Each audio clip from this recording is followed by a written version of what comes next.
Era preguntar cuál es la probabilidad de que el examen también sea en grupo. No, la probabilidad que el examen sea en grupo es cero. Es cero porque la intención es justamente poder, ahí sí, la intención del examen es ver qué tanto cada uno de ustedes asimiló los conceptos. También en ese sentido es bueno que ahora hagamos este caso, o sea, que lo resolvamos rápidamente el caso, porque nos va a permitir eso también, como tener un poco más de sensibilidad para el examen.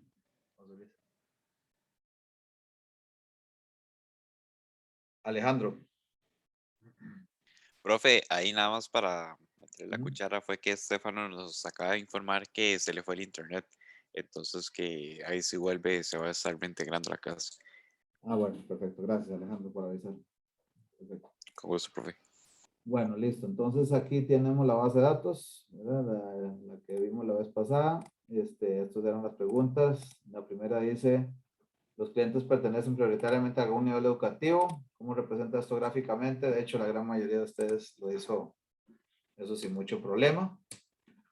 Voy a hacer aquí la tablita dinámica. Entonces aquí me decían educación. Vamos aquí a usar este mismo aleatorio como una cuenta. Aquí lo cambiamos que sea un count. Ustedes me dicen ahí si tienen problemas para ver el tamaño. Aquí lo puedo ordenar también. Rápidamente nada más para tenerlo más fácil de ver quién es la más relevante aquí. Y esto mismo también lo puedo de una vez convertir a un gráfico si quisiera.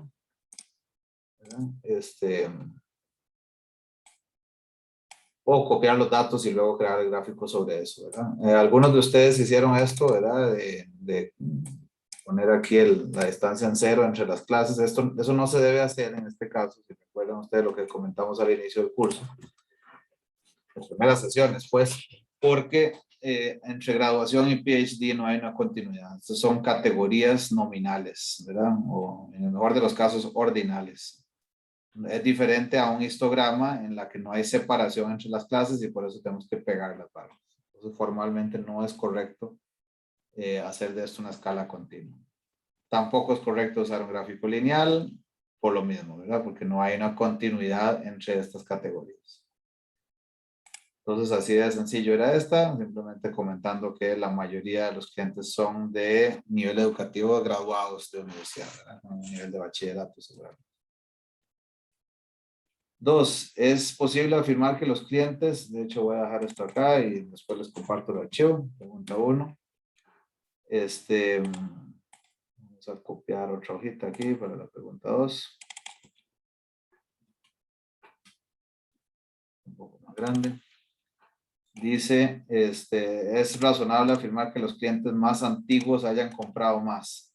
Aquí, honestamente, lo resolvieron de formas que yo no había previsto, pero que a algunos me pareció bien. Era válido, digamos, utilizarlo de esa forma. Creo que la mayoría lo que hizo aquí fue, no sé por qué, ya. La mayoría lo que hizo aquí fue, agrupar esto por año, ¿verdad? O sea, sacaron aquí educación y metimos, vamos a ver por dónde está aquí, la fecha, me perdió ahora, el date customer, si no me equivoco. Entonces, sí, aquí... aquí, ¿qué es lo que nos representa aquí? Es cuántas personas hay en cada año, ¿verdad? Entonces, bueno, algunos de ustedes sacaron esto aquí y me dijeron, usaron, vamos a ver, una suma, ¿verdad? Que ahí en eso también hubo como de hecho voy a crear eso aquí en la base de datos. Muchos de ustedes hicieron los análisis cuando aquí dice que los clientes antiguos hayan comprado más, se refirieron a esto, ¿verdad? A los deals. Aquí hay un número de deals, de purchases, así, de las compras, ¿verdad? ¿Cuántas veces compró?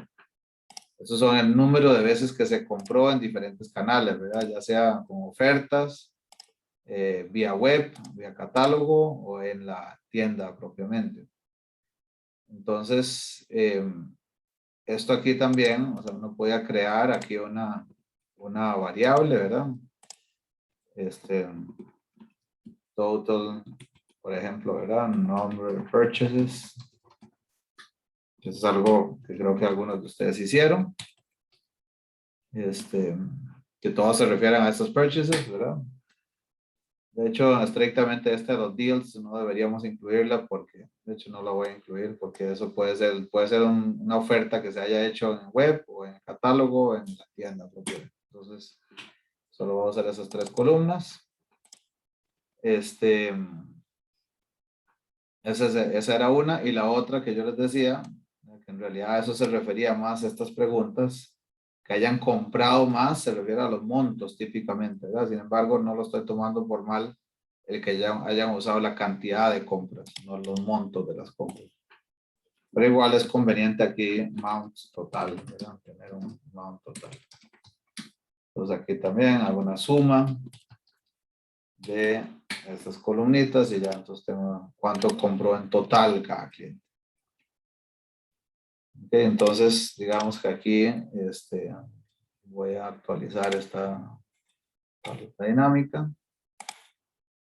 Tendríamos el monto total y estos date customer, ¿verdad? Es la fecha en la que ingresaron. Entonces yo aquí puedo expandir estos, inclusive si quisiera expandir todavía una más. Aquí vendrían como los meses. Luego tenemos estas opciones aquí en el diseño, es decirle que me lo muestre como tabular, sin subtotales.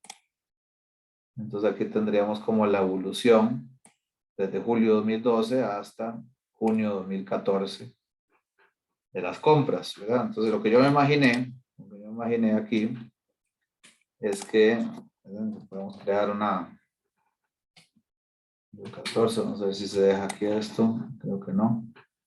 Esto es 2014, además vamos a cambiar ese formato de la celda. A esta del month year, vamos a ver dónde está. Entonces esta del 2014 y efectivamente julio, vamos a dejarle aquí el 1 de julio. Julio 2014, vamos a ver si reaccionó bien. Hasta junio. Ah, no, perdón, esto es 2012, no sé por qué yo estaba viendo 2014. 2012. Hasta junio 2014.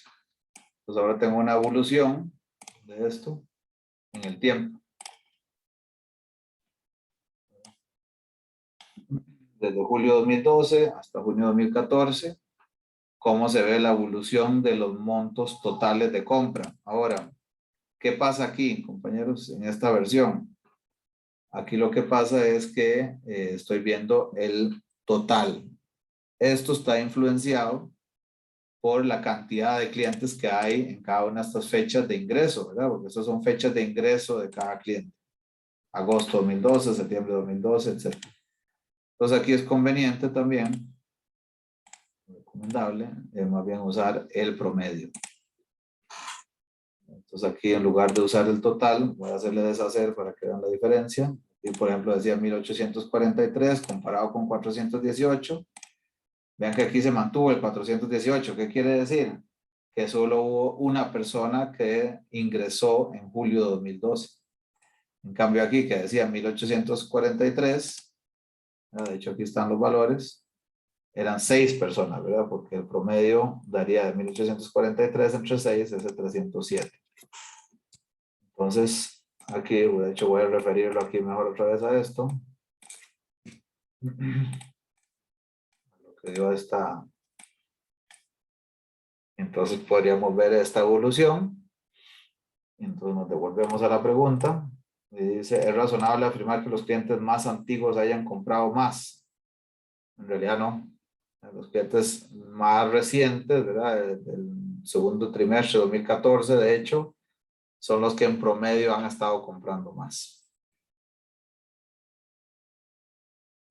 Entonces, respuesta a esa pregunta podría ir por ahí. Sin embargo, como les dije, algunos de ustedes presentaron eso a nivel total año. el comentario así de donde sí les bajé más puntos es por el problema de que eso está muy sesgado por la cantidad de gente que hay en cada año, ¿verdad? Entonces, no es correcto ahí hablar de los totales, ¿no? En promedio. Ok, otra pregunta. Esta me interrumpen, por favor. Otra pregunta, la 3. 3. Dice, el gerente comercial afirma que la variable más relevante que deben cuidar es la recencia, que llaman recency, refiriéndose a que no debe pasar mucho tiempo desde la última compra. Con base en los datos de todos los clientes, ustedes dirían que es correcto que haya una relación fuerte entre la compra y la recencia.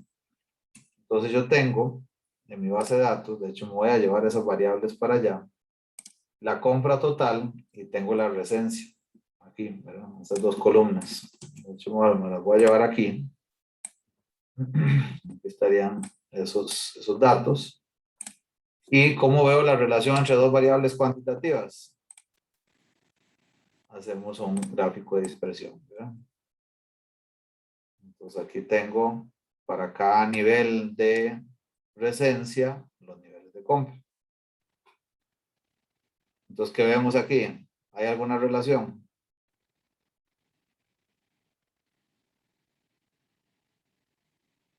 ¿Qué opinan?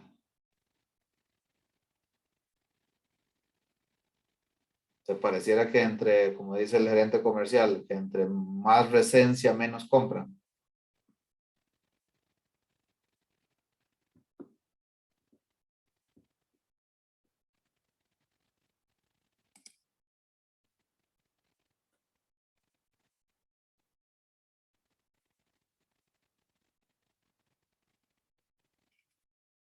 ¿Qué opinan, compañeros?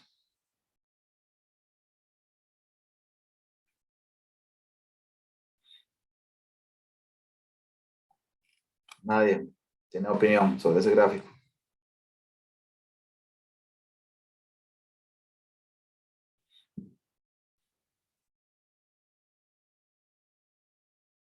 No sé. ¿Sí me escuchan? ¿Sí? Hola, hola. No, ¿No qué? Perdón. no hay tanta correlación. No hay relación, ¿verdad? No No. hay relación. Perfecto. Gracias, Olga. Ok. Entonces ahí está también contestada esa pregunta.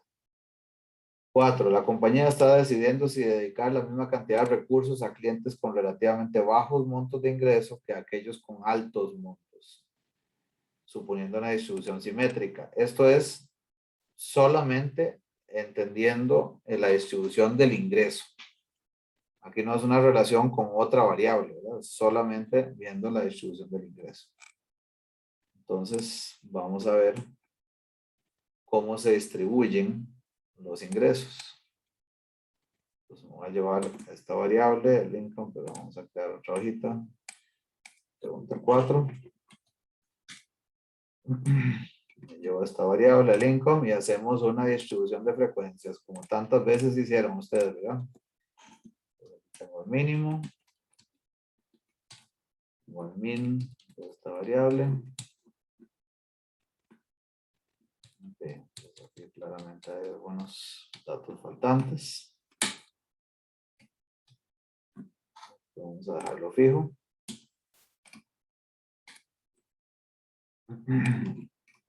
Al máximo. Cambiamos la formulita nada más. Ok, entonces entre 2000 y 157,000 habría que hacer esa distribución. Ahora, siempre vale la pena también cuando hay tanta diferencia analizar un poco el cuartil 1 y el cuartil 3. Entonces aquí vamos a hacerle cuarta, y que por cierto aquí podíamos usar todas las funciones que ustedes quisieran. Aquí definitivamente no hay ninguna restricción. Cuartil 1, cuartil 3. O sea, aquí no hay que hacer nada a mano. 70,000. Entonces, aparentemente hay 25% por debajo de 32,814.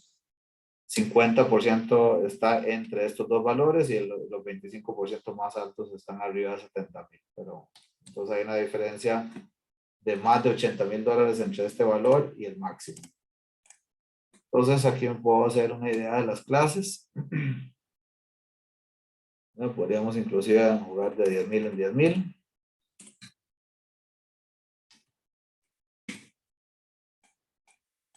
Llevarme esto aquí hasta 100,000, o sea, bueno, 100,000. Y ver cómo se ve la distribución de frecuencias. Aquí nos vamos a data análisis, programa, el rango de entrada es todo esto. A ver si se va a quejar de que hay datos faltantes. Y el dato de las clases es el bin range. No le voy a pedir que lo haga ordenado, por cierto, ¿verdad? Que algunos, creo que un par de grupos tuvieron estos gráficos de histogramas ordenados, eso no hay que ponerlo ahí. Sería así, ¿verdad? Y este sí, vamos a hacerle el ajuste de que no haya distancia entre las clases. Y aquí, de hecho, en los grupos me decía que esto pareciera como bimodal, ¿verdad? Pero en todo caso, pareciera que haber una proporción similar en los valores relativamente más bajos y otra proporción similar en los más altos. Entonces aquí el comentario que se valía era decir, bueno, simétrica no es bimodal. Tiene una moda aquí y otra acá. Pero también no es completamente asimétrica, ¿verdad? Entonces el comentario por ahí válido era ese, ¿verdad? Entonces esto también voy a poner pregunta 4. Pregunta 4, digamos, versión 2. Versión 2 no, este es como el resultado final ya de la pregunta 4. Luego dice 5. ¿Cómo compararían los montos de compra entre los clientes que están casados con el resto de los clientes? Entonces, ¿qué hago acá? Me vengo aquí, traigo esta tablita tal vez. Vamos a crear otra hoja otra vez. Por acá. Pregunta 5. Puedo traer esta tabla. La copio, la pego aquí. Más grande. Aquí tengo por el momento educación. Voy a poner estado civil. Y aquí no quiero contar cosas, sino que quiero ver el monto promedio. Otra vez, ¿verdad? Bueno, promedio, perdón. No necesariamente promedio, ¿verdad? Porque aquí nos iba a interesar ahora entender cuál es la medida que me sirve más para, para comparar estos grupos, ¿verdad? Entonces, bueno, vamos a ver qué es lo que nos ofrece aquí. Digamos, aquí tenemos la media. Pareciera que dentro de estas opciones no está la mediana. Entonces, directamente sí, pues, lo cual no nos va a servir. Bueno, perdón, podríamos dejarlo y ver lo siguiente. Déjenme ver. Sí, es mejor, vamos a eliminarlo y vamos a ir filtrando aquí. Entonces, primer estado civil, alone, solo es una persona que tiene un monto total de compra de 632. Entonces voy a ir poniendo aquí alone solamente tiene un dato, 32. Luego tenemos el siguiente estado civil, sería divorciado. Filtro todo, copio esos valores. Estos que serían divorciados.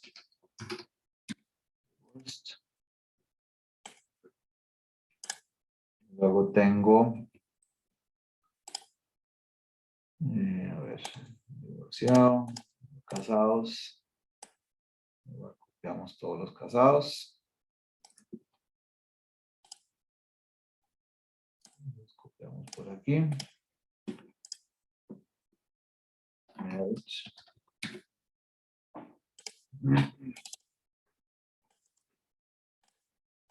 Ok. Luego tengo single.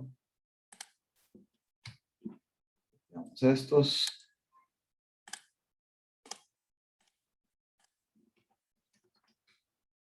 Single.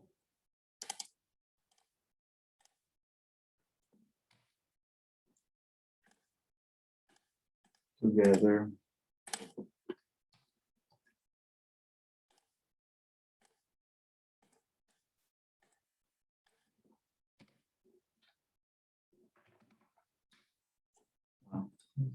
Pues, together. Falta widow nada más.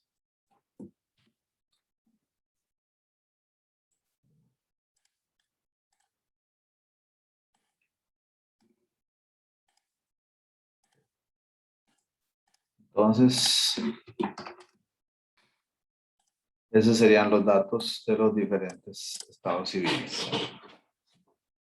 Entonces, para divorced, ¿cuál sería el promedio? Para el loan, ¿cuál sería el promedio?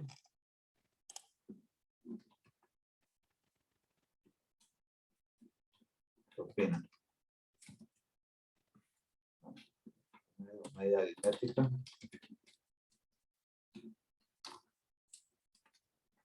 Después es solo un dato, ¿verdad? No hay mucho que pensarle a esto. Entonces, este sería average. En todo caso, puedo aquí formular todo con base en todo ese rango, ¿verdad? Aquí dejo fijadas las filas.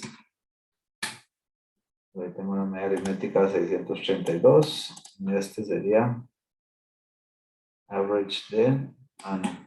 Ahí, perdón. Es este.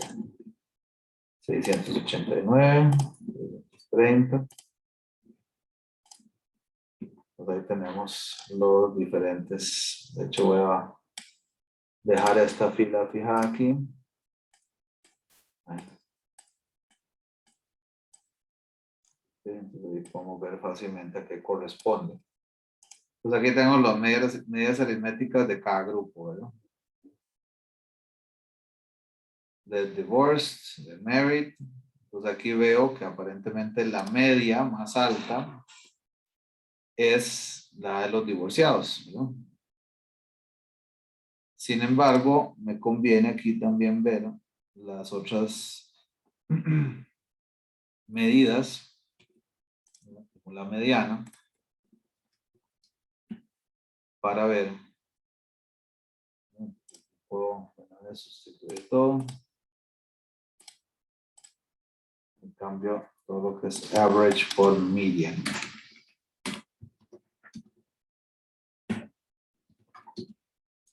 En las fórmulas. Entonces aquí ya cambió bastante, ¿verdad? La mediana aquí, por ejemplo, es 331 en los divorciados. En los casados es 417. 331 otra vez, curiosamente.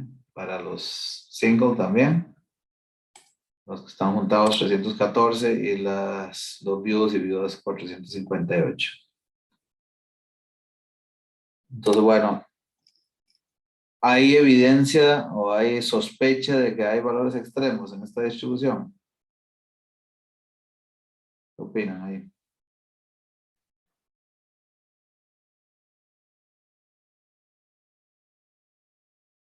Vean que hay, perdón, dime. Sí. Sí, hay bastante, ¿verdad? Hay diferencias muy altas entre la media aritmética y la mediana. Entonces, hay sospecha fuerte de que hay valores muy altos que están influenciando que esa media aritmética sea bastante más alta en el caso de los divorciados. De hecho, aquí tenemos uno, aquí en la primera fila, que era 1588, por ejemplo. Entonces, igual en el caso de los singles, ¿verdad? Entonces, aquí definitivamente hay una influencia en ese sentido. y por eso es recomendable utilizar la mediana. Recuerden, ¿verdad? Cuando hay valores extremos es mejor utilizar la mediana. Entonces aquí veo que Mary tiene mayor mediana que el resto de los grupos, excepto Widow, ¿verdad? Entonces, bueno, parece que los viudos o viudas son los que tienen valores más altos.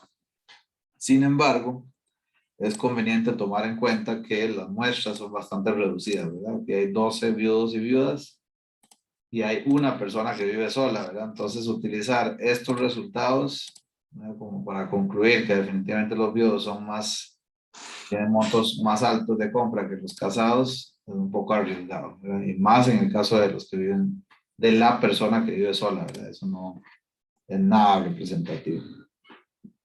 Entonces, ese es el tipo de comentarios que valía la pena hacer aquí también. Entonces, ahí retomando lo que habíamos hablado en el caso de las medidas de posición.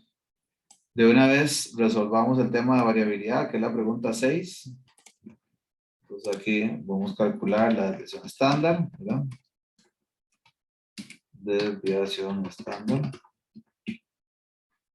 Aquí sustituimos todo median por the best.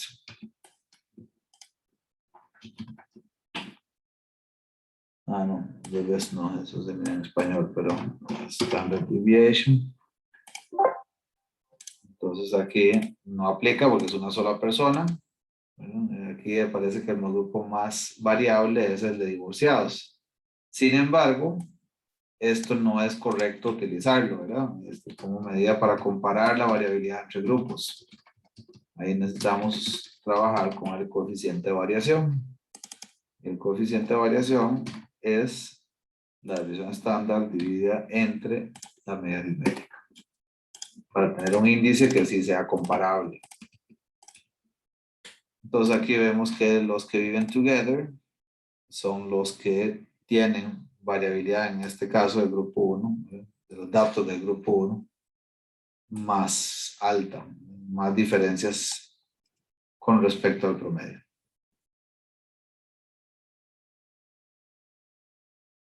Entonces, sí, María Fernanda, dime. Profe, hay algo que estoy un poco confundida. ¿Los ejercicios eran diferentes para cada grupo? Los ejercicios no son este documento es uno solo para todos. ¿Y qué era lo que variaba? Lo que variaba era esto. Delicatez en grupo 1, delicatez en grupo 2, etc. Lo que comentó Alejandro ahora. Cuando O ya sea, llevaba la base de datos como tal. la base de datos era diferente, así es. Ok. ¿Y ahí con cuál estás trabajando? Con la del grupo 1, por tomar Con uno. la de uno. Ok. Gracias, gracias. Con gusto. Entonces, bueno, aquí estamos de una vez contestando preguntas 5 y 6. La 7 generó bastante dolores de cabeza, ¿verdad? ¿Por qué? Bueno, vamos a empezar con el hecho de que, un poquito más denunciado, ¿verdad? Dice, la compañía está muy interesada por entender cuáles son las características que hacen que un cliente sea más interesado en promociones. La compañía, ojo lo que dice entre paréntesis ahí, eso es clave, ¿verdad? La compañía está definiendo el hecho de que alguien está interesado en promociones por la característica que tenga un valor en non-deals purchases mayor a 1. Entonces no es que tengan uno o más, es que sean mayor a 1. Entonces, lo primero que tocaba hacer es venirnos a la base de datos y crear una variable adicional. Aquí a la par de esta, perfectamente, ¿verdad? Que decía interés promociones, si quieren. Entonces aquí le decimos, si no manejamos el if, digamos, podemos venir aquí y decir, para no complicar aquí y meter conceptos que no hayamos trabajado. Digo, voy a filtrar solo 0 y 1 y esto les digo que es 0. 0 quiere decir no le interesa promociones según la definición de la compañía. Y luego voy a filtrar el resto de los valores y entonces les pongo un 1. Okay. Entonces, bueno, cuando esto quieran, les coloco un 1 a todos sus valores. Entonces ahora tengo para todo lo que sea mayor a 1, un 1. Para lo que es menor a 1, perdón, menor o igual a 1, un 0, y lo que es mayor a 1, un 1. En esta variable que acabo de crear. Interés en promociones, ¿verdad? Entonces aquí le vamos a refrescar otra vez. Por aquí debería venir. Interés promociones. Me llevo a esta tablita otra vez. Para contestar la pregunta 7. Y entonces en esta, más grande otra vez, aquí la pregunta, entonces aquí la pregunta es, de manera general, vamos a poner primero, ¿qué tanta proporción de gente, ¿verdad? Vamos a devolvernos aquí la pregunta. Tomando en cuenta, dice, ¿cuál es el perfil, ¿verdad? De un cliente que está más interesado en promociones? Tomando en cuenta todos los datos sobre los clientes de los que disponen. ¿Qué tenemos? Ejemplo, nivel educativo, estado civil, si tienen niños adolescentes o niños o adolescentes en la casa, el nivel de compra, etcétera, etcétera, etcétera. O sea, todas las características que tenemos ahí. Propongan una combinación de características que tienen mayor probabilidad de comprar la oferta. Calculen la probabilidad con base en los datos. Y ahí decíamos, bueno, no voy a leer todo esto otra vez. Esto no deberíamos decir, bueno, son muy propensos los que son de España y los que son hombres, o sea, por separado, sino una combinación al mismo tiempo de esas variables. Entonces, voy a poner aquí este 0 y 1, ¿verdad? Y aquí vamos a contar cuántas personas, aquí lo vamos a poner, cuántas personas hay interesadas en promociones, 141 de 262. Esos son los que tienen un 1. Aquí lo que me interesa es la probabilidad, la proporción. Entonces aquí, ¿cuál es la proporción de gente interesada a nivel total? 53,82%. Esa es la probabilidad de que alguien esté interesado en promociones. O sea, que haya comprado por lo menos 2 veces en promoción. Así lo definió la compañía. Entonces, ¿qué puedo hacer? Bueno, puedo ir probando, ¿verdad? Entonces puedo cruzar esto y aquí decía, vamos a ver cómo se comporta esto por nivel educativo, a ver si hay algún grupo que tiene más propensión a aceptar las promociones. A nivel total de 54%. Voy a quitar un poquito los de un decimal por lo menos. Entonces aquí puedo ir marcando, ¿verdad? Mira, parece que el máster, curiosamente, son de los que más les interesan promociones. Luego copio esto otra vez. Luego vamos a ir haciendo la combinación, ¿verdad? Voy a ir preparando un poco la cocina. Quito esto. Puedo ver aquí en cuanto al estado civil también. Y aquí ir marcando, ¿verdad? Ya sabemos que la loan no nos sirve mucho, solo hay una persona. Y que aparentemente un poquito más, ¿verdad? Aquí los widows, pero también no hay mucha gente en widows. Entonces aquí en realidad no hay muchas diferencias con respecto a que algún grupo sea más propenso a aceptar promociones, que andan bastante cerca del 54. Entonces voy a no usar el estado civil. Luego meto el tema de los kids at home. ¿Verdad? Entonces aquí sí, definitivamente hay más gente interesada. Ahora, es muy sospechoso que cuando es 2, sea un 100%. De hecho, este 2 no le creería mucho, ¿verdad? O sea, pareciera que son muy pocos casos. Voy a ir a confirmar aquí. Kids Home. ¿Cuántos casos hay con 2? Apenas son estos 6, ¿verdad? Aquí hay 6 personas que tienen ese valor de 2, que además no estoy claro qué es. Entonces, mejor ese no lo toma en cuenta, pero sí los que tienen 1, o sea, los que tienen hijos en casa, un valor de 1, definitivamente son más propensos a aceptar promociones. Sigo investigando el resto. Aquí tenemos kids, podemos usar teens también. Ahí no me sirven, sino como columna. También igual, ¿verdad? Muy parecido. En realidad es bastante parecido tener hijos a tener teens probablemente. Entonces, un poco repetitivo esta. Y pues básicamente, no, tenemos, ¿qué más tenemos? Al final, el country también. A ver si alguno de los países es más propenso. Entonces aquí tenemos un Canadá, bastante interesado en promociones.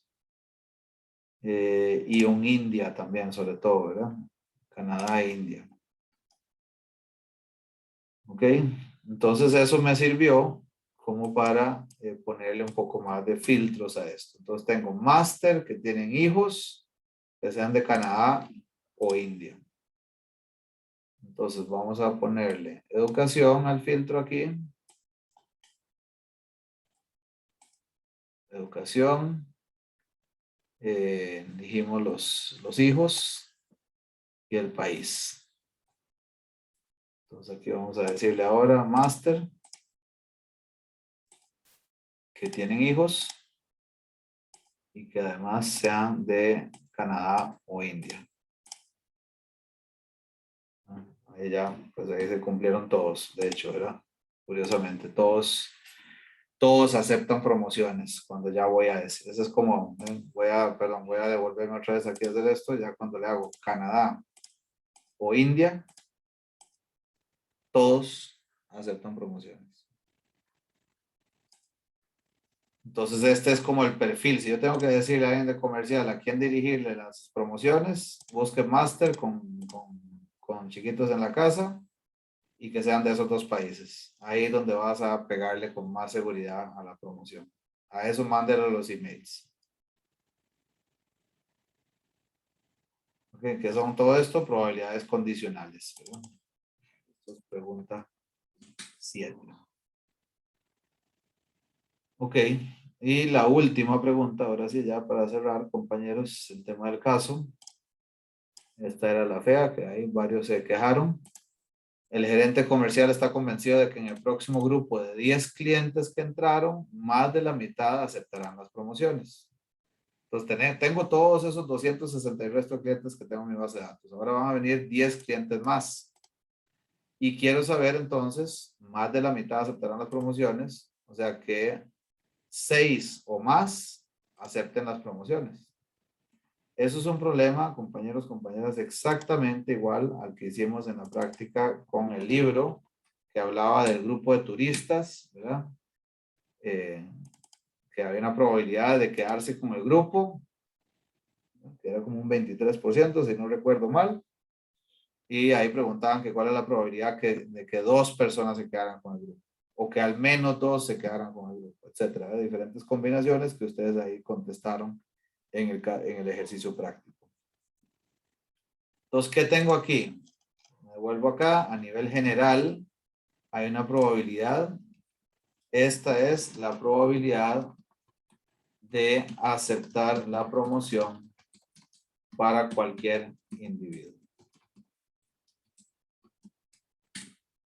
Ustedes la calcularon en la pregunta anterior. Entonces, este es P, ¿verdad? El parámetro P para una distribución binomial es este 53,82%. ¿Cuánto es N? 10. Y aquí puedo calcular, si quiero, la probabilidad de los diferentes valores de X. ¿Cuántas personas de ese grupo de 10 podrían aceptar la promoción? 0, 1, 2, ¿verdad? Como hicimos en su momento con la distribución binomial. Los diferentes valores de X hasta 10. Entre 0 y 10 personas van a aceptar la promoción. ¿Cómo calculo esto ahora? Bueno, ahí necesito usar esto combina, si no me equivoco. Sí, es combina de 10. Esto lo vamos a dejar fijo. En el número que tengo aquí de X a la par, 0 en este caso, por el valor de P elevado a la... Todo esto es lo que habíamos hecho en su momento, ¿verdad? Para resolver la binomial. Por 1 menos la probabilidad de éxito. Ya casi toda la palabra, María Fernanda. Entre 10, esto lo dejo fijo también, menos el valor de X. Bien, entonces aquí tengo la probabilidad para lo voy arrastrando para abajo. ¿Qué me cambió aquí? Ok, las probabilidades también tengo que dejarlas fijas, perdón. Este es C10 y este es C10.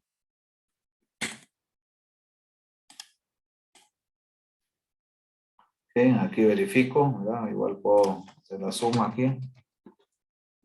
Tiene que dar 1, ¿verdad? Ya sabemos. Ok, y entonces la probabilidad de que X sea mayor a 5, digo más de la mitad de 10, sería más de 5, serían estos 4 valores juntos. Quedan, de hecho vamos a ponerlo aquí, probabilidad de X mayor o igual a 6 sería la suma de estos 4. O sea, 0,47%. Perdón, 0,47 o 47%. Ahora sí, María Fernanda, perdón, dime.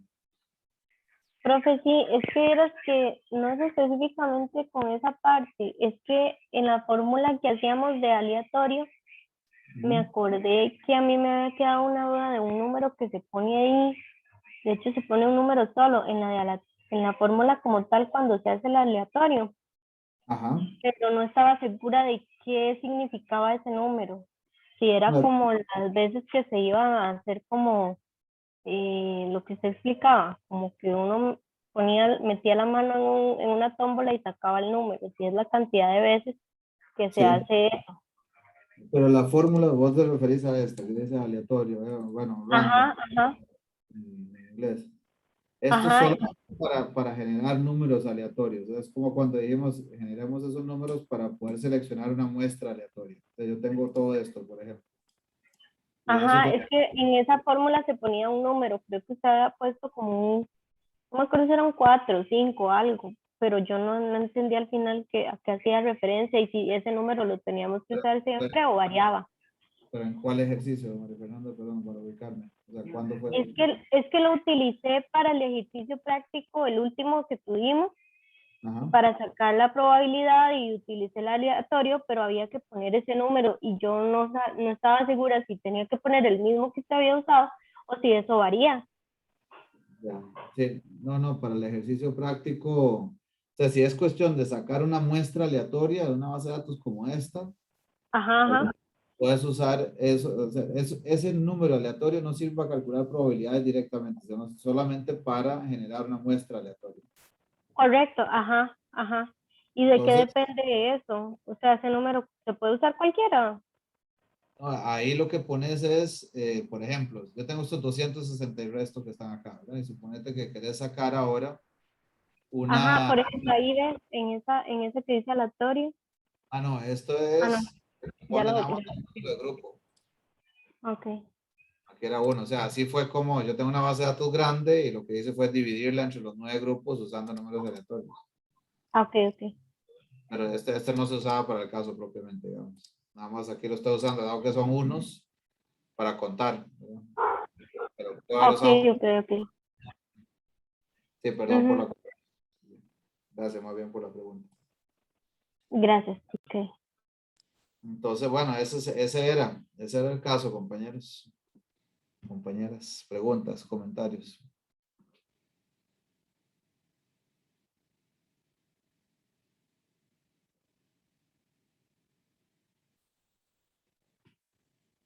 ¿Quedó claro o quedó algo como Oh, claro, profe.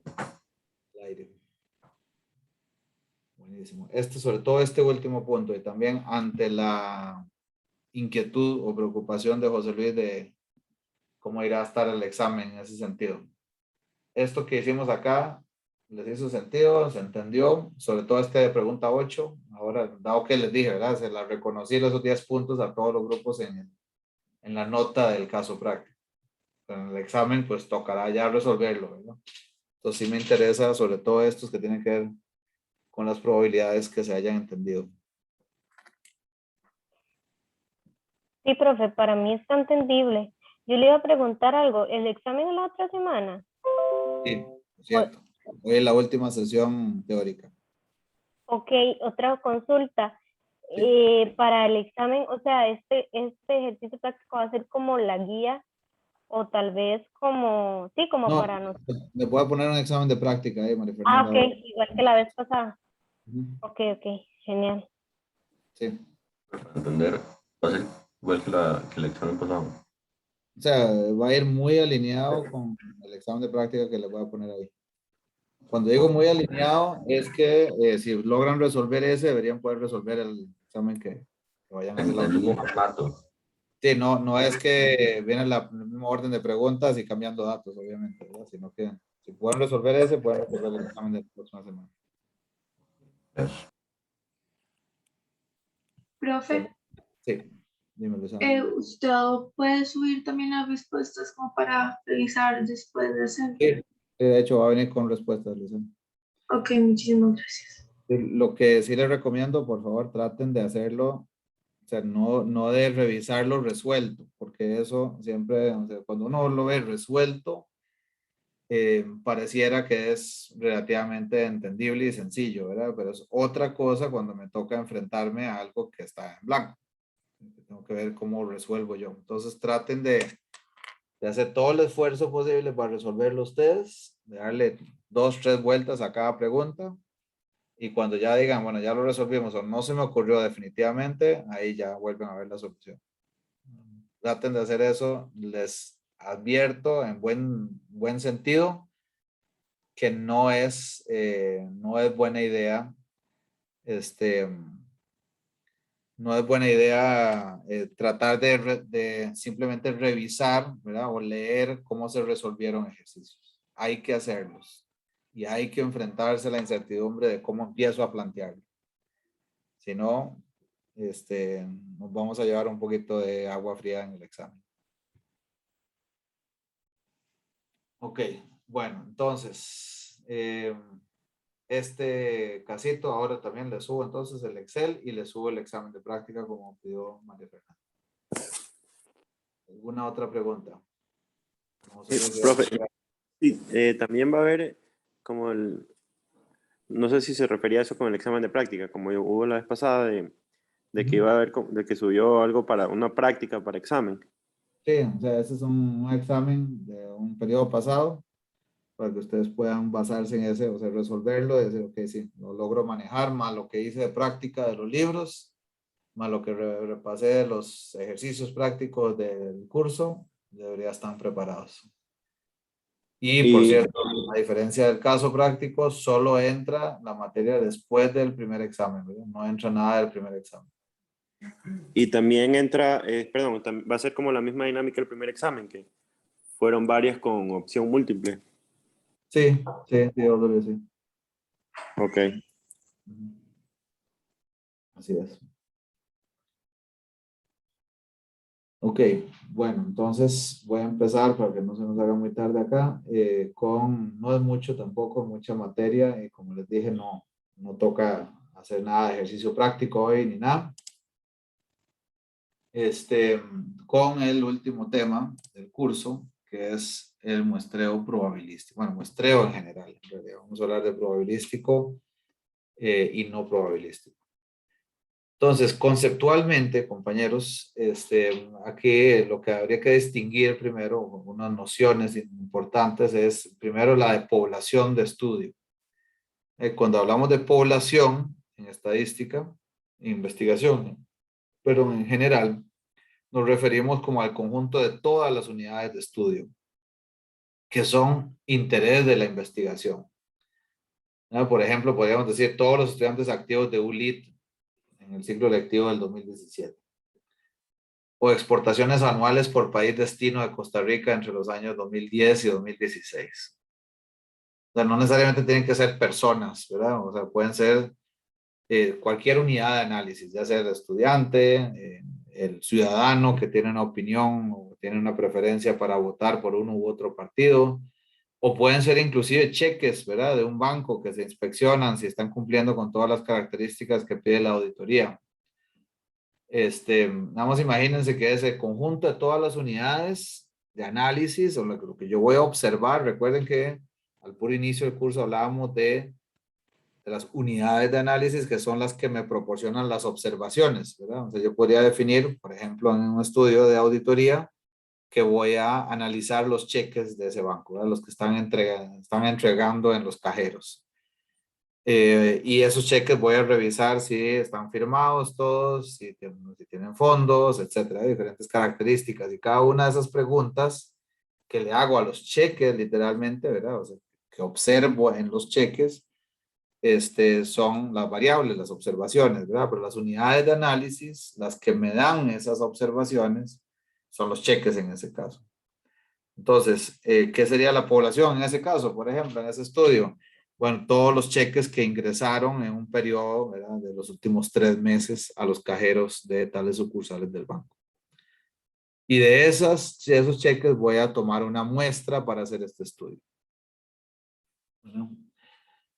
Y la unidad de muestreo, ¿verdad? La unidad de muestreo en la mayoría de los casos, de hecho, coincide, ¿verdad? Muchos de las formas de sacar muestras coincide con la misma unidad de análisis, ¿verdad? Donde yo voy directamente a seleccionar, por ejemplo, si estoy hablando de los estudiantes, ¿verdad? Activos de ULIT, y yo podría seleccionar directamente estudiantes, ¿verdad? Sin pasar por ninguna agrupación previa, ¿verdad? Lo que pasa es que imagínense, como dicen ahí esos dos casos, que si yo dijera que yo quiero hacer una encuesta, ¿verdad?, de expectativas laborales o de empleabilidad, por ejemplo, ¿verdad?, de esos estudiantes, imagínense que si yo defino que es sobre toda la población de estudiantes de ULIT, sería un poco complejo, ¿verdad?, que yo diga voy a seleccionar directamente estudiantes. ¿Por qué? Porque seguramente muchos de ustedes estarían de acuerdo conmigo en que deberíamos tener de diferentes horarios, ¿verdad? De la mañana, la tarde, la noche, de diferentes días de la semana, etcétera.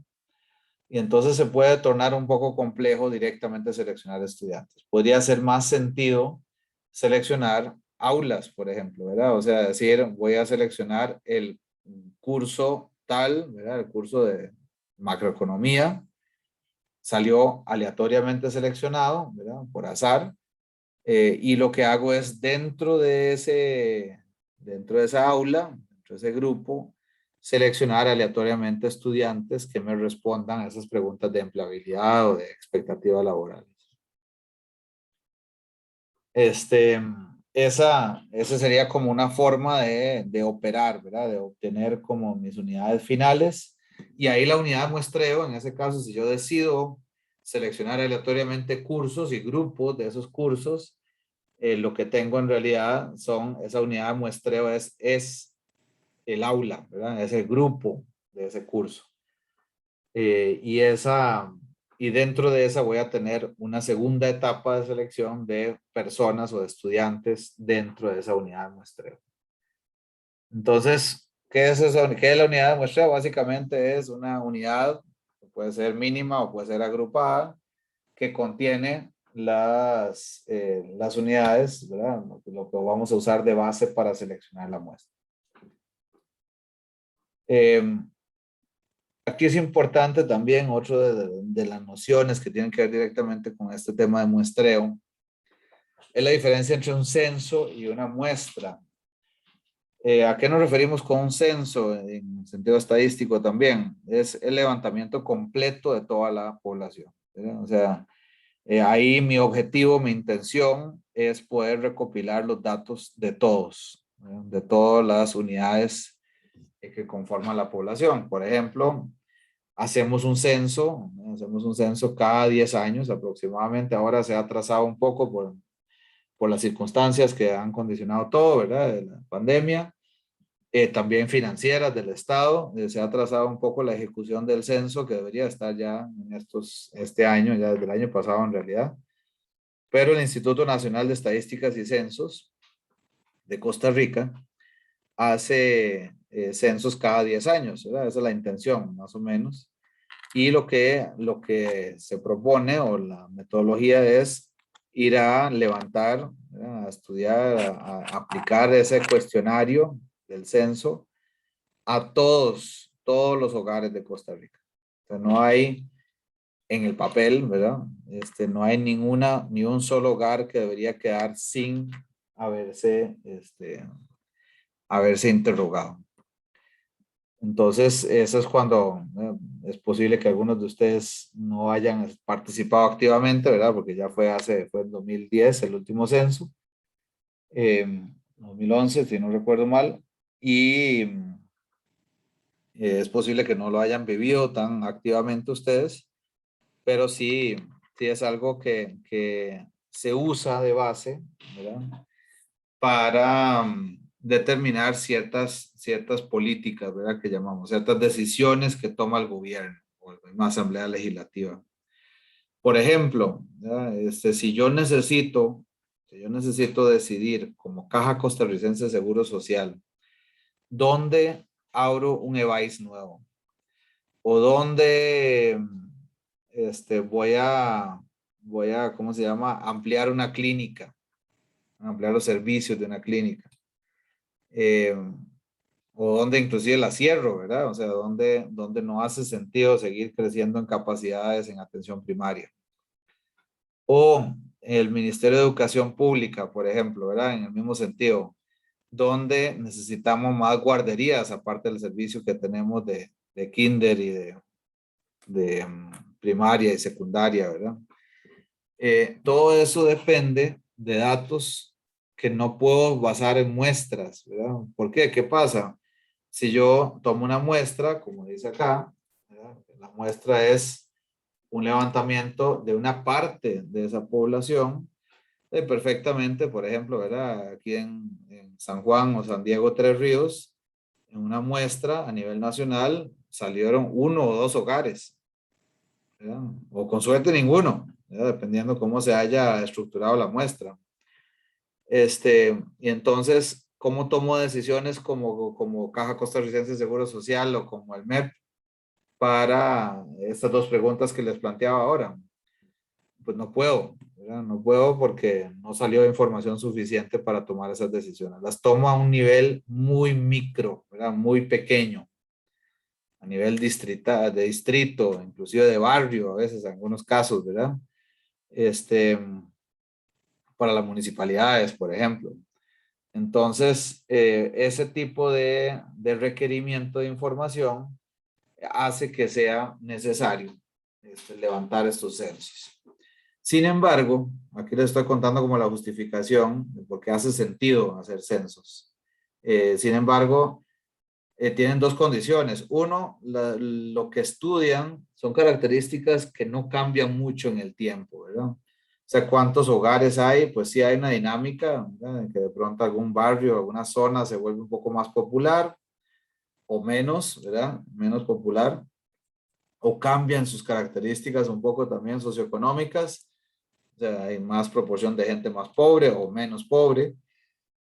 Sin embargo, esos movimientos, esos cambios no se dan tan seguido, ¿verdad? Entonces, por eso es que se justifica, desde ese punto de vista, se justifica que se haga cada 10 años. Y la otra razón es más intuitiva y es que es muy caro, ¿verdad? Muy caro y dura mucho. Entonces, el censo es muy importante para su aplicación, pero es de uso más limitado, entonces, ¿verdad? Entonces, ¿qué pasa? En la mayoría de los casos, donde tenemos investigaciones, donde tenemos preguntas para contestar, el muestreo, este sample, ¿verdad? La muestra nos sirve bastante bien, muy bien, ¿verdad? Tiene un uso generalizado, como dice ahí, definitivamente yo tengo muchas palancas para manejar cuánto va a durar y cuánto me va a costar. Y también, pues esas son las ventajas, ¿verdad? Y la desventaja o el asterisco que tiene ahí, ¿verdad? Que hay que tener muy en cuenta es que hay que manejar bien las técnicas de muestreo. Hay que saber cómo hago para seleccionar esa muestra de tal forma que los resultados no sean sesgados o no sean tan variables o tan poco precisas que al final no me sirvan para tomar decisiones. Entonces, eso es lo que sucede entre el censo y la muestra. También otra parte que es relevante destacar, ¿verdad? Nos interesa estimar, ¿verdad? Recuerden que decíamos al puro inicio del curso, al puro inicio del curso hablábamos de que yo no levanto muestras, ¿verdad? No hago estudios de muestras de unidades para concluir solamente sobre la muestra, ¿verdad? O sea, solamente para decir algo sobre lo que levanté ahí en la muestra, sino para hacer una inferencia. De hecho, así empezamos a hablar de esta segunda parte del curso, que es estadística diferencial.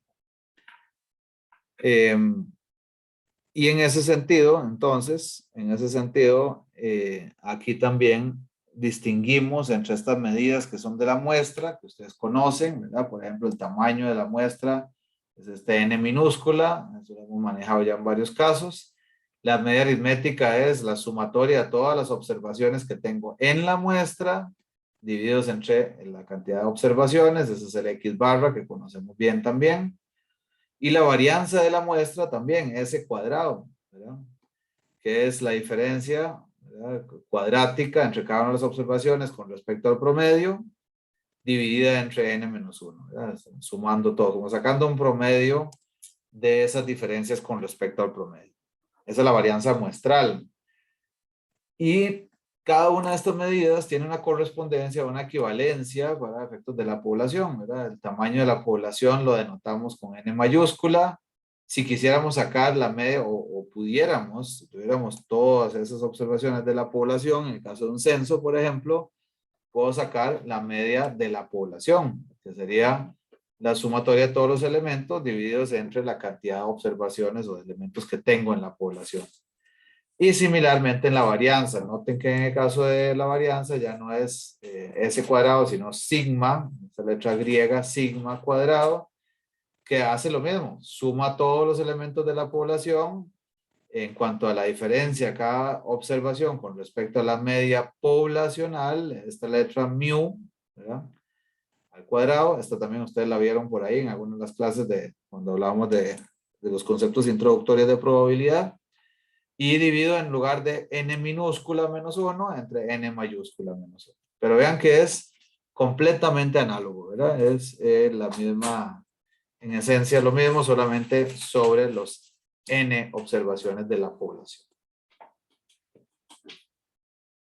También es importante, esta filmina también tiene bastante relevancia para entender cuando yo hago un estudio a través de una muestra, no hago un censo, sino que hago un muestreo, necesariamente voy a tener una diferencia, bueno, necesariamente no, pero sí es altamente probable que tenga una diferencia entre el valor que estimo con la muestra, ¿verdad?, y el valor poblacional. Vean que voy a obtener un X barra, por ejemplo, ¿verdad?, una media de mi muestra, y con eso estoy tratando de estimar la media de la población.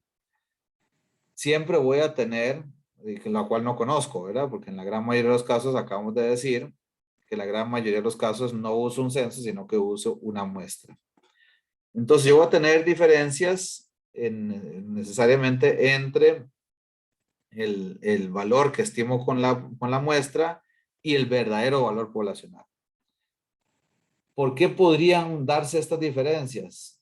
Bueno, por dos fuentes, como ustedes ven aquí. Una es la fuente aleatoria, ¿verdad? Esto es, supongamos que yo estoy tomando esa muestra de forma totalmente representativa. Por ejemplo, en el caso que hablábamos ahora de que quería hacer ese estudio con los estudiantes de LIT, estoy preocupado, o sea, estoy garantizando que levanto la información en diferentes franjas horarias, en diferentes carreras, estoy obteniendo una representatividad de todos los segmentos de esa población.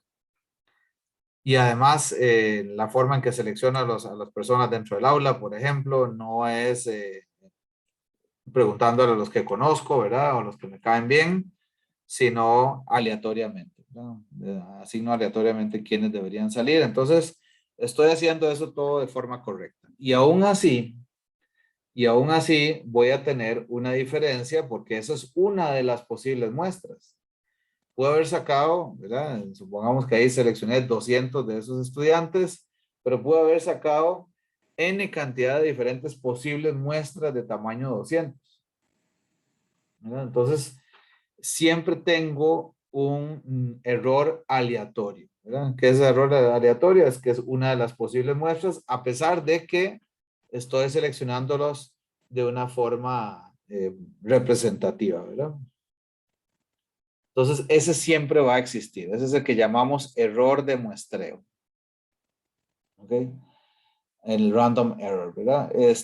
Y luego está la otra fuente, que ahí se subdivide en un montón que ahorita voy a comentar, que es el error sistemático. Y antes de decirles a qué se refiere el error sistemático, es importante decir que el primero, el error aleatorio, tiene la característica de que lo puedo estimar.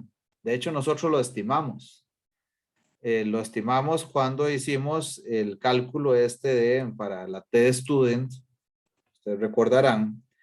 Hicimos el cálculo haciendo la varianza, ¿verdad?, entre el tamaño de muestra. Ese es el error de estimación, ¿verdad? Ese es cuánto es la varianza del promedio. O la desviación estándar del promedio es S entre raíz de N. Así hicimos cuando hicimos el análisis con la T-Student. Entonces, lo podemos cuantificar. Y lo otro que tiene de particular es que este error aleatorio, o el error de muestreo, es que puede ser que estimemos por arriba o por debajo de la media. Va a tener más o menos tantas desviaciones estándar del promedio. Entonces, ese no tiene dirección, llamamos también. Ese es por eso que le llamamos ese error aleatorio. Puede ser que esté arriba, puede ser que esté abajo. El otro, que es el error de no muestreo, llamamos también, ¿verdad? O el error, o sea, que no proviene del hecho de que es una muestra, sino que es un error sistemático que estamos introduciendo. ¿Y a qué nos referimos con que es sistemático? Nos referimos a que estamos introduciendo una subestimación o una sobreestimación del promedio de la población, ¿verdad? Lo cual proviene o se origina de estos posibles problemas o errores que suceden en la práctica. Uno tiene que ver con un error de medición que llamamos, ¿verdad? O sea, propiamente de cómo diseñamos y cómo levantamos la información directamente. Por ejemplo, puede haber, un sesgo en la respuesta, ¿verdad? ¿Qué pasa, por ejemplo, si yo le pregunto a las personas, qué tanto están, bueno, más bien, cuánto es su salario, ¿verdad? Directamente le pregunto a la persona, ¿cuánto es su salario? Entonces, dependiendo del tipo de gente que le pregunte, ¿verdad? Por ejemplo, si le pregunto a personas que tienen ingresos relativamente bajos, van a tender a sobreestimar, ¿verdad? Para, digamos, quedar un poco mejor de lo que realmente les pasa. Y si le pregunto a personas que ganan relativamente más, van a tender a subestimarlo, a declarar menos. ¿Por qué? Porque siempre hay una suspicacia, hay una sospecha en que estos carajos me están preguntando algo para seguramente cobrarme más impuestos o para meter más controles de X o Y tipo. Entonces, ahí tienden en ese tipo de preguntas, ¿verdad?, de variables, a no declarar el valor real. Entonces, hay un sesgo de respuesta en ese sentido, ¿verdad? También podría haber uno de no respuesta, como dice ahí, el non-response bias, ¿verdad? Es un sesgo que de hecho es muy relevante y cada vez está siendo más relevante. Y es que, por ejemplo, cuando tenemos ahora en Costa Rica y en muchos otros países también, encuestas en estas que se hacen casa a casa, ¿verdad?, que van pasando por los hogares, las personas que abren la puerta para contestar una encuesta de estas hoy en día son muy diferentes, muy diferentes a las personas que no responden. Ya sea porque no están, en la casa del todo, porque están trabajando afuera, o porque por motivos de seguridad, ¿verdad? No le abro a nadie que no conozca, ¿verdad? Que no me haya avisado antes que va a pasar, etcétera. Y lo mismo pasa también en encuestas telefónicas, de la misma forma, ¿verdad? Las personas que tienen tiempo para, entre comillas, ¿verdad? Que tienen tiempo para contestarlas, son esencialmente distintas a las que no tienen tiempo o dijeron simplemente que no las iban a contestar. De hecho, cuando ustedes ven en los resultados de las encuestas electorales, por ejemplo, en Estados Unidos, ustedes lo vieron en las últimas 2 elecciones en las que participó Donald Trump, siempre se declaró, ¿verdad? La gente que no contestaba era proporcionalmente más favorecedora de Trump que los que sí contestaban las encuestas. Entonces ustedes veían los resultados de las encuestas, parecían que los demócratas iban bastante relajados, ya habían aprendido para esta elección, ¿verdad? Los demócratas ya sabían que había un buen sesgo en ese sentido, entonces por más positivas que salieran las encuestas no se confiaban, ¿verdad? Pero en la primera encuesta, definitivamente, en la primera elección, cuando estuvo Clinton, definitivamente eso le jugó muy en contra. Puede ser también que haya sesgos del instrumento, propiamente cuando hablamos de instrumento de medición, casi siempre nos referimos a cuestionario, ¿verdad? Con el que le preguntamos a las personas, en las que, dependiendo también de quién esté interesado en hacer el estudio, de pronto no se miente con la información, definitivamente no, pero la forma en que se acomodó el cuestionario induce un poco a cierta respuesta, ¿verdad? Por ejemplo, si hacemos un estudio para algún partido político, por ejemplo, está interesado en demostrar que el gobierno actual ha hecho una muy mala labor en temas de seguridad ciudadana, entonces puedo preguntarle primero a la persona cuántos asaltos ha visto el último año, a cuántos de sus familiares les han roto algunas de sus pertenencias o ingresado a sus hogares para robar. Preguntas de ese tipo, no sé, 4 o 5 preguntas de ese tipo para luego preguntarle si usted qué tan seguro o inseguro se siente, ¿verdad? Entonces ya preparé a la persona, ¿verdad? Preparé a la persona para que me responda algo específico.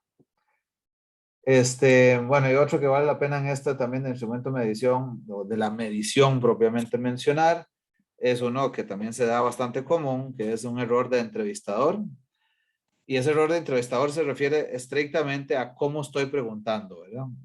Seguramente a ustedes les ha pasado, si alguna vez han participado en una encuesta, que la persona está preguntándoles cosas y, por ejemplo, a nosotros nos pasaba, cuando estábamos en la carrera de estadística, que nos ponían a participar en encuestas telefónicas y uno llamaba a personas y salían la muestra, salía aleatoriamente alguien, una persona mayor, ¿verdad? De tercera edad.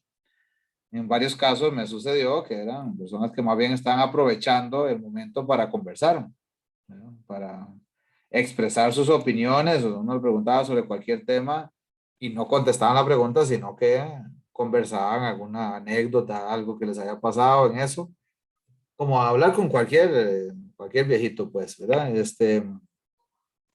Y entonces, ¿en qué consiste el error del entrevistador? Que uno se sentía entonces bastante motivado, ¿verdad?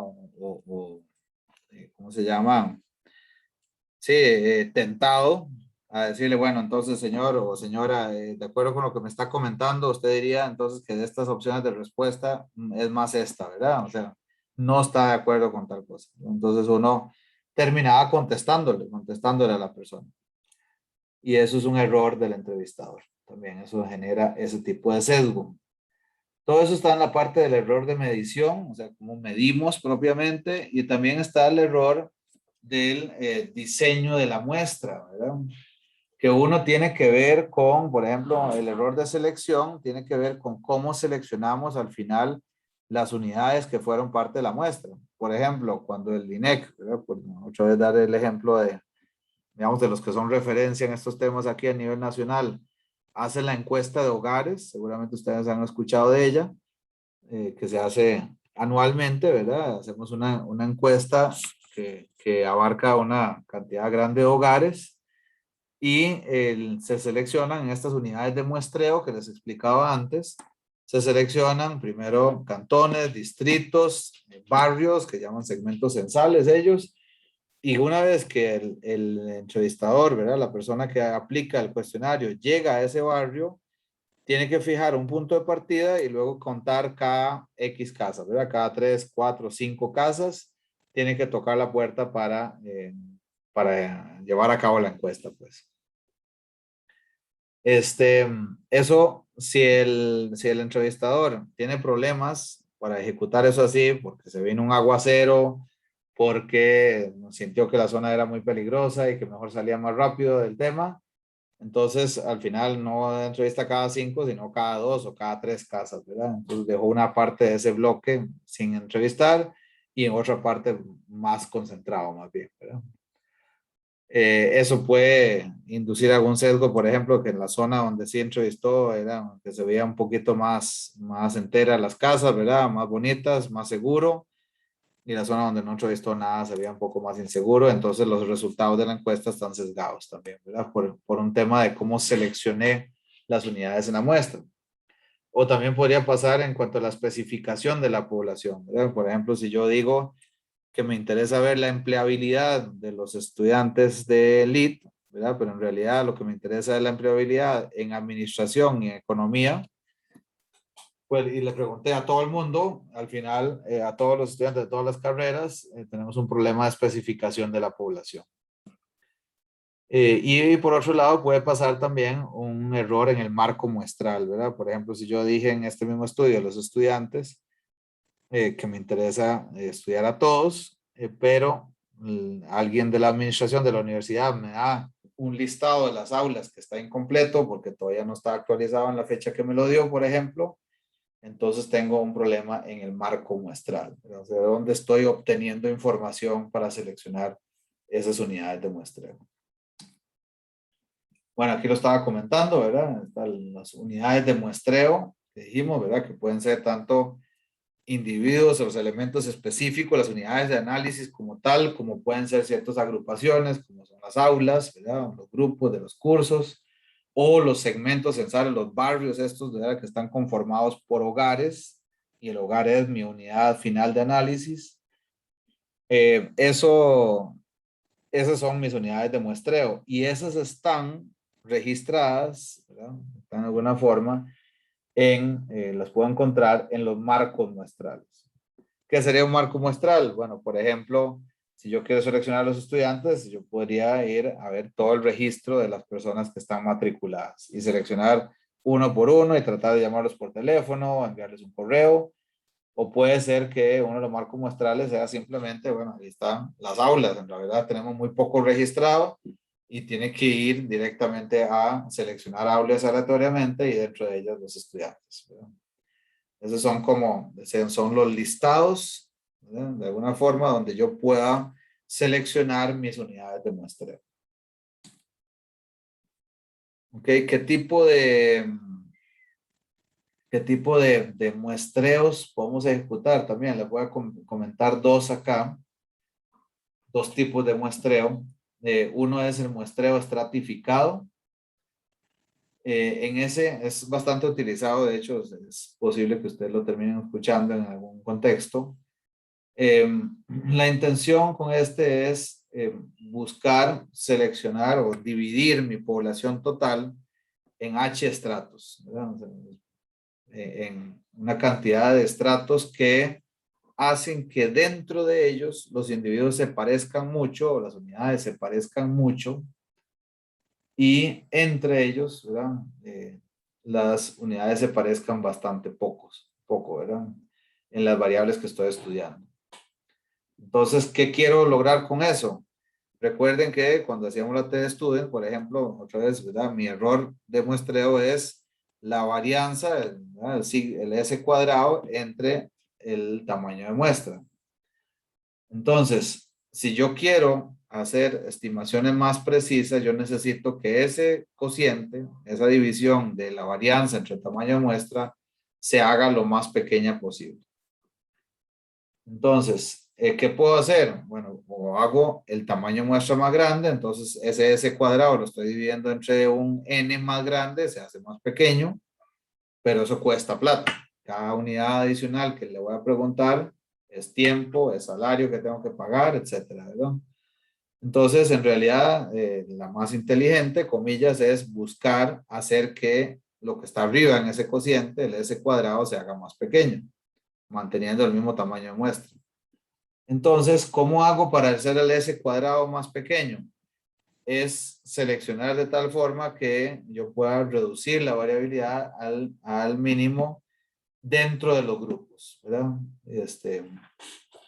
Y que entre esos grupos las diferencias sean más grandes. Entonces voy a seleccionar una cantidad de elementos de los verdes y otra de los rojos y otro de los azules. Y con eso, manteniendo el mismo tamaño de muestra, logro tener menos varianza a que si yo seleccionara sin importar si son verdes, rojos o azules. Entonces, para eso estratifico, para lograr obtener mayor precisión y o menor costo del estudio como un todo. Y el otro tiene una razón un poco más, que es el muestreo de conglomerados, cluster sampling, tiene una razón un poco más logística, digamos, operativa. Y el tema es aquí, o sea, lo que voy a buscar, en este caso más bien es que encontrar grupos de personas, ¿verdad? Unidades de análisis, que sean, cada uno de esos grupos sean lo más parecidos, cada grupo de esos sean lo más parecidos al total de la población que quiero estimar.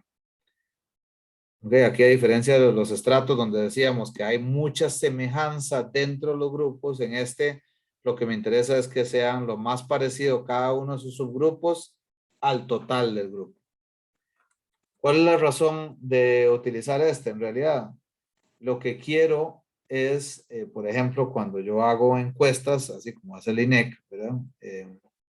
Que va a diferentes partes del país, no es eficiente, ¿verdad? Cuando yo salgo ahí a encuestar, no es eficiente que yo visite, por ejemplo, vamos a Limón, y que yo entreviste a 3 hogares en Siquirres, a 4 hogares en Zigzaola, a 5 hogares en Cieneguita, etcétera, sino que voy a tratar de que una vez que yo llegue a un lugar, ¿verdad?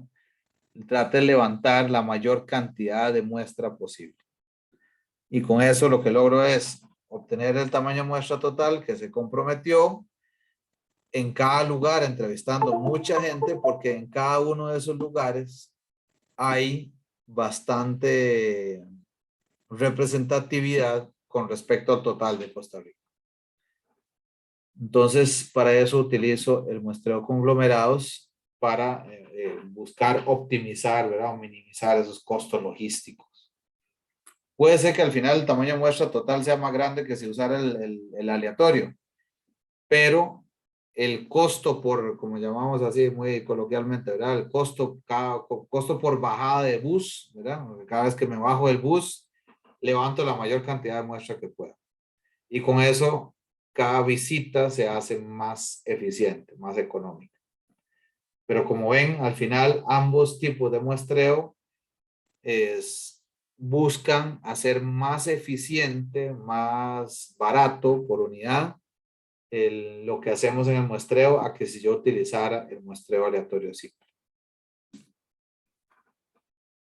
Otros tipos de muestreo, en realidad como formas de obtener una muestra, uno es el sistemático, ¿verdad? Que es simplemente cuando tengo poblaciones muy grandes, yo quiero, por ejemplo, de un listado de 10,000 personas, seleccionar una muestra de 400.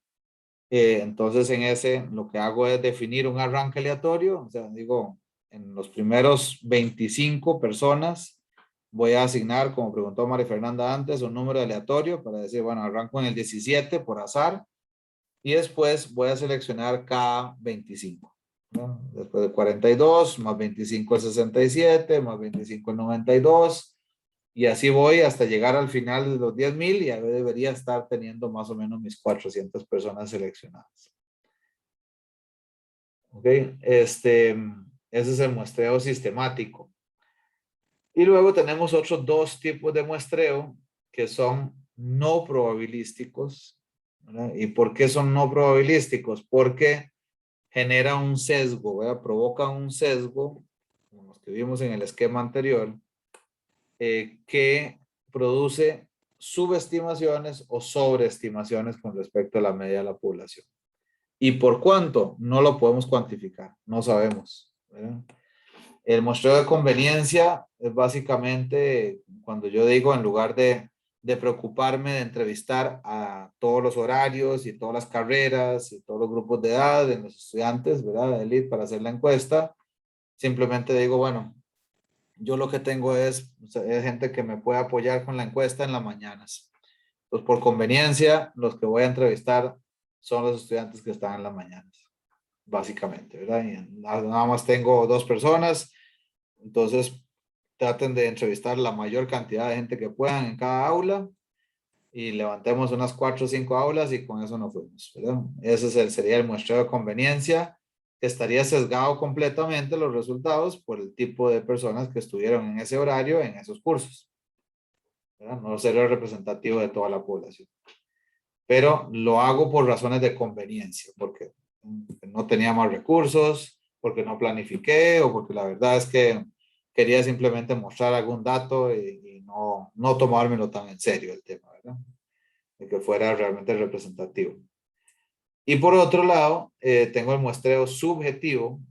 En este no necesariamente ando buscando hacerlo más económico, sino que aquí suele suceder que también eso pasa, el famoso tema de muestreo por cuotas, también llaman, cuando el investigador dice, yo quisiera tener tantas mujeres y tantos hombres, y quisiera tener tanto de esta carrera y tanto de esta, o sea, ya defino de antemano cuáles son los elementos que deberían estar saliendo, ¿verdad? Inclusive digo, no, mejor si tal les percibes que tal persona tiene mala actitud, ni le preguntes.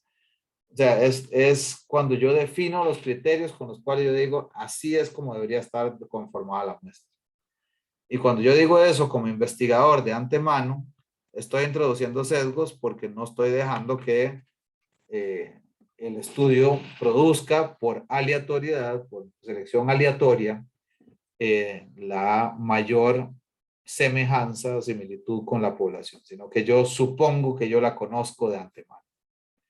Y eso introduce esos sesgos, ¿verdad?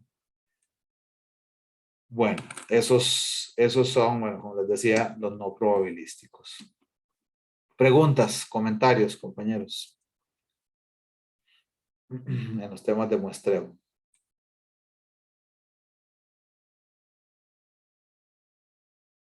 ¿Alguna pregunta, algún comentario, por favor?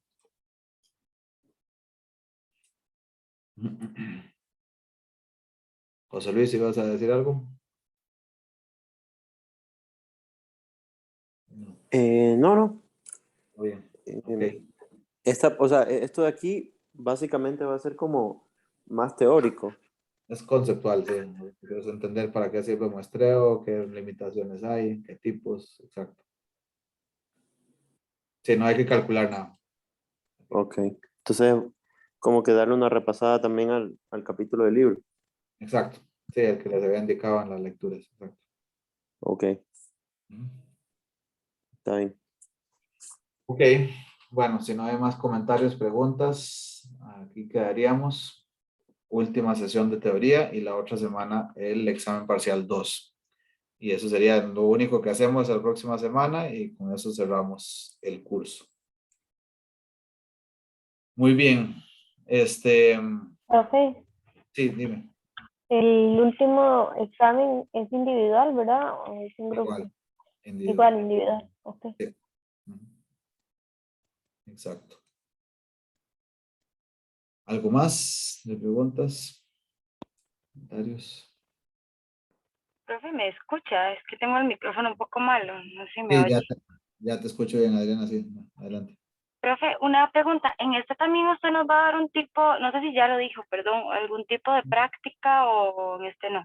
Sí, voy a subir un ¿Cómo? examen parcial pasado, Adriana, con y sin solución. Traten de hacerlo sin ver la solución y después ven, confirma si están en lo correcto. Ok, profe, y este es igual 3 horas. Sí, igual, toda la clase.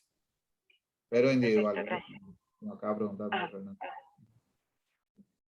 Profe, De hecho, de ahí lo puedo pasar las indicaciones por correo igual, pero ya te doy la palabra, Jorge, perdón. Pero sí, igual el requisito también conectarse todo el rato que estén haciendo examen a la sesión Zoom, ¿verdad? Con cámara. Jorge, adelante. profe, el 20% de la calificación, digamos que total, que es de tareas y participación. Sí. No entendí como cuánto a cada tarea. O Ahorita tenemos en total, vamos a tener 4 tareas y el resto es sobre todo asistencia que se va a evaluar ahí. Que la gran mayoría de ustedes han llegado prácticamente a todo y si no lo ha justificado. Entonces, todo bien. ok, profe. ¿Algo más? Estimados. Ok, bueno. Profe, yo tengo un tema, pero no sé si nos podemos quedar al final para verlo con usted un momentito. Sí, solo que tenía aquí ya en fila uno de los grupos, entonces, pero no hay problema, entonces los pongo en sala de espera mientras tanto. Entonces, más bien, aquí me quedo con, disculpen si me confundí ahí, creo que con el grupo de Julián Abreu, ¿verdad? Que fue el que me mandó el correo. Ah, sí, bueno, ese es el... Ah, no, también, perdón. Es que estoy en otro proyecto, perdón. Ok. Si nadie más tiene preguntas, comentarios, entonces ahí quedo pendiente de subirles el examen ese de práctica y nos vemos de hoy en 8. Muchas gracias. Luego, Que estén bien, buenas noches. Gracias, chao. Gracias.